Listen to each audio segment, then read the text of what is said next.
Hello Aries, Seven Rising and Venus Signs. Kamusta kayo? Sana po nasa mabuti kayong kalagayan.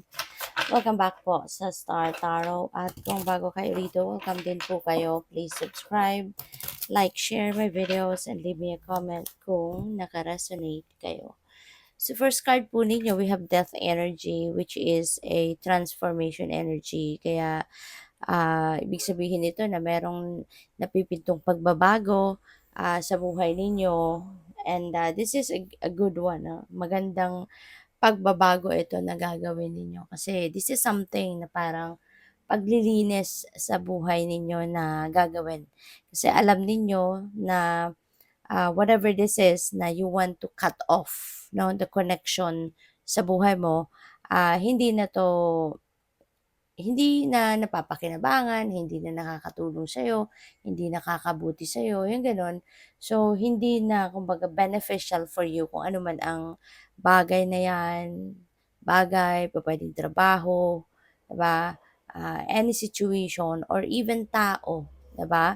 Na naging parte ng buhay mo or parte ng buhay mo sa ngayon pero alam mo na hindi na maganda yung naidudulot na vibe nito sa'yo kaya you're going to cut off your connection with these people. So this is the end of an era, kumbaga, no? This is the end of your connection with this tao or bagay or sitwasyon. And handa ka, no? Handa ka na magsimula ng bagong buhay, handa ka na mag-welcome ng mga bagong tao or bagong circumstances, bagong situation sa buhay mo. No? So, kasi kapag may tatanggalin ka sa buhay mo na kahit ano, ibig sabihin nun na handa ka din para sa bagong dadating. Handa ka rin sa pag-embrace ng kung ano man ang bagong ipapadala sa iyo ng Divine Universe. So we have King of Swords. And so this could be job, no, para sa iyo, Aries. Baka ikaw ay magiging isang leader, no? Maaaring ikaw ay hahawak ng isang ah, um, posisyon na mataas, no? Pupuwedeng magiging manager ka, 'di ba? Pupuwedeng magiging supervisor ka, yung gano'n. So, pupuwede rin ano na ikaw ay isang magiging consultant, yung gano'n ba? Kaya feeling ko, ang iba sa inyo ano 'to, career or trabaho yung pupuwedeng magbabago, 'no? But it could be anything, for others of you, it could be anything. So we have the Six of Pentacles. Si Six of Pentacles, ano to eh?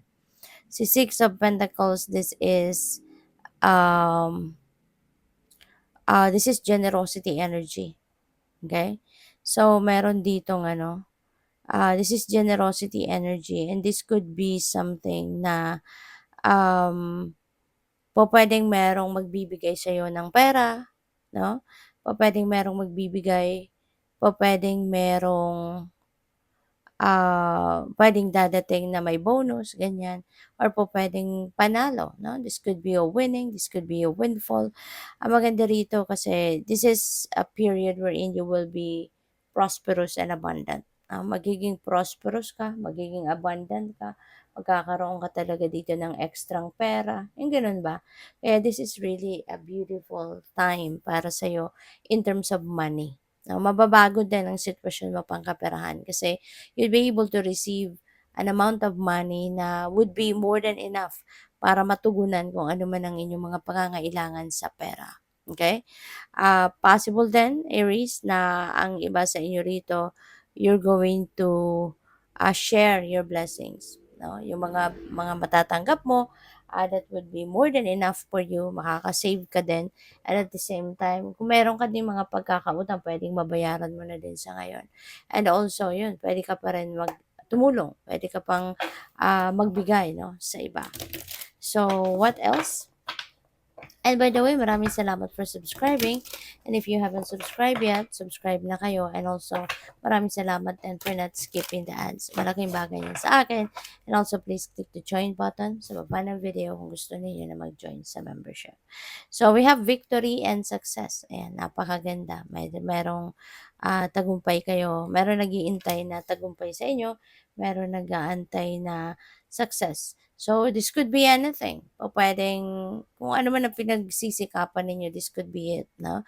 So, pupuwedeng sa trabaho 'yan, career related, pupuwedeng business related, pupuwede rin na on a personal affair. Baka meron kayong gustong baguhin sa buhay mo, gustong i-improve at mapagtatagumpayan mo 'yan, magagawa mo 'yan. So, we have rest and rejuvenate. Ayan. So, maaari din 'no, na pagod kayo, maaaring you are stressed out, maaari din na kayo ay, napapagod, nahihirapan na, siguro tawag dito, physically, gano'n.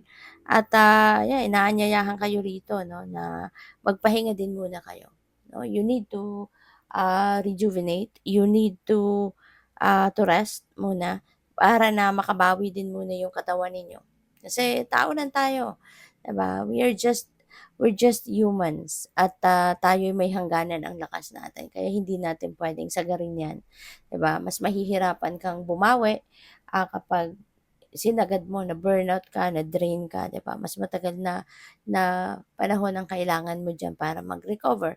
So, habang habang alam mo 'yun, konting pagod pa lang or, kailangan magagamot ka pa sa tulog, ganiyan, sa pagkain na maayos. So, gawin mo na, alagaan mo na ang inyong sarili, 'di ba? Huwag mong ipunin yung stress sa katawan, huwag mong ipunin yung pagod, 'di ba? Kasi mas lalo kang matitigil, 'di ba, sa pagtatrabaho or sa kung ano man ang pagsisikap, 'di ba? So, once in a while 'no, mas maganda nga kung araw-araw talagang name-make sure mo na nakakapagpahinga ka.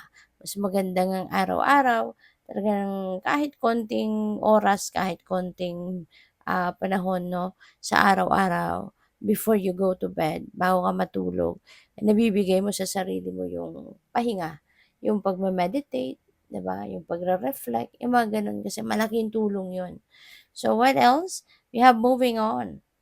This is really beautiful kasi baka nanggagaling ka sa isang sitwasyon na madilim, mahirap 'no, ito 'yan, yung darkness. So maganda kasi moving on ka na, lumalabas na dito yung liwanag. So ibig sabihin na your situation is getting better. So maganda 'yan, moving on na 'no, si Aries, this is really good. This is really beautiful kasi papunta ka na doon sa pag improve ng inyong sarili, pag improve ng inyong, sitwasyon, pag improve ng inyong kalagayan, 'di ba? So, whatever this is, whether that is a toxic relationship, a toxic working environment, a toxic, you know, friendship, so whatever this is na nahirapan ka na, this is good 'no, na you are moving on from that. At makakapagsimula ka na ng mas masaya, mas maayos, mas magandang buhay. So, good luck. Thank you for watching. Love and light. Namaste.